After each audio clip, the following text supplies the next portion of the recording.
बालभारती इयत्ता दुसरी मराठी पुस्तकातील पाठ्य धडा 22वा मुंग्यांचा विजय।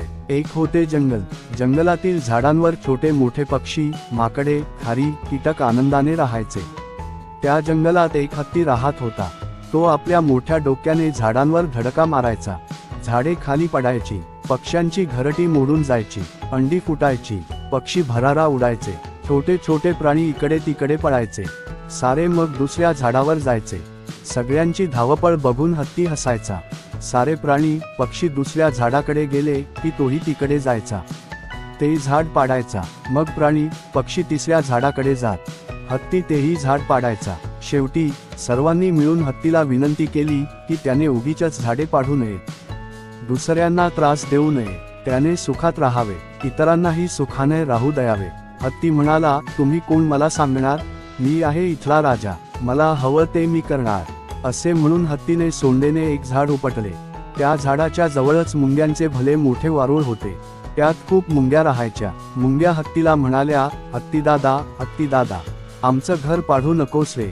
इवल्याशा मुंग्यांनी दादा म्हटलेले हत्तीला आवडले नाही। तो म्हणाला, दादा नाही, राजा म्हणा मला राजा। एक मुंगी म्हणाली, राजा दुसऱ्यांचं रक्षण करतो, त्यांची घरं नाही पाडत तुझ्यासारखी। हत्ती आता मात्र फारच चिडला। ए चिमुरडे, फारच बोलते आहेस, असे म्हणत तो रागारागाने मुंग्यांचे वारूळ सोंडेने पाडू लागला। त्याबरोबर वारुळातल्या सगळ्या मुंग्या बाहेर पडल्या आणि हत्तीच्या सोंडेत शिरल्या।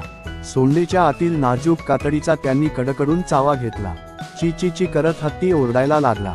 त्याला काही सुचेना। त्याने आपली सोंड झाडाच्या खोडावर धडाधड आपटायला सुरुवात केली। आपटून हत्तीची सोंड दुखावली। हत्ती रडकुंडीला आला। मुंग्यांना बाहेर येण्यासाठी विनवू लागला। मुंग्या म्हणाल्या, इथून दूर जाशील की नाही? हत्ती म्हणाला, हो जाईन। झाडं पाडायचं सोडून देशील की नाही? हो झाडं पाडणं सोडून देईन। मग हत्तीच्या सोंडेतून साऱ्या मुंग्या भराभर बाहेर आल्या। तसा हत्ती मान खाली घालून निघून गेला। सगळ्या पक्ष्यांना, प्राण्यांना, कीटकांना आनंद झाला। इवल्याशा मुंग्यांच्या एकजुटीमुळे आणि धाडसामुळे साऱ्यांचे संकट टळले। सगळ्यांनी मुंग्यांना शाबासकी दिली।